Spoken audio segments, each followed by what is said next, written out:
পুরো উত্তেজনা দেখা যাচ্ছে। এই পাশে আর ওই পাশে পুরো আন্দোলনকারীরা, কয়েকজনের মাথা ফেটে দিয়েছে পুলিশ, তাদের মেরে মাথা ফাটিয়ে দিয়েছে পুলিশ, এবং আমি নিজে আহত। আমার অপরাধ কি? আমার অপরাধ বলে যেতে হবে। আমার অপরাধ কি? আমি এখানে অপরাধ কি করছি সেটা না বলে আপনি জিজ্ঞেস দিবেন না। জুলাইয়ের অভ্যুত্থানের পর পুলিশ এই ঘুমের খুনের খেলা আপনারা করতে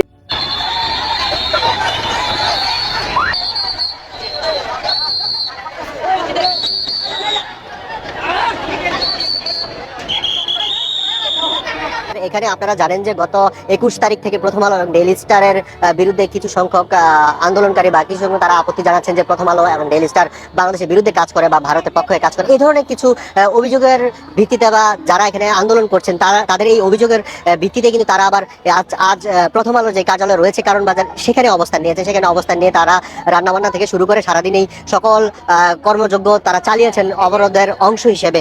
আর এখন কারণ বাজারে যে পরিস্থিতি আপনারা দেখছেন সেটি হচ্ছে এখানে বিপুল সংখ্যক পুলিশের অবস্থান রয়েছে।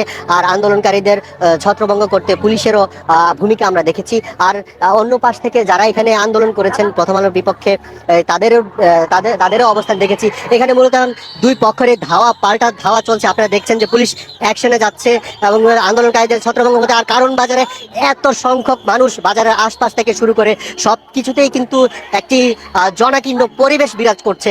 আর এখানে এই মুহূর্তে যারা এখানে আন্দোলন করেছেন তাদেরকে ছত্রভঙ্গ করা হয়েছে এবং এবং এবং হচ্ছে যারা এই আন্দোলনে এই এরপর এক তারা প্রথম আলো এবং ডেইলি স্টারের বিরুদ্ধে আন্দোলন চালিয়ে যাচ্ছেন। এই পরিবেশগুলো সামাল দেওয়ার জন্য এই আন্দোলন একটু কমানোর জন্য বা প্রথম আলো এবং ডেইলি স্টারের অফিসে যারা কর্মচারী রয়েছেন তাদেরকে সুরক্ষিত রাখতে কিন্তু পুলিশ এখন অ্যাকশনে গিয়েছে। এখানে আপনারা দেখছেন যে এক পক্ষ অপর পাশে দাঁড়িয়ে আছে আর আরো একটি পক্ষ বা পুলিশের যে পক্ষ রয়েছে এই পক্ষ আবার কারণ বাজার প্রথম আলোর অফিসের সামনে অবস্থান নিয়েছে।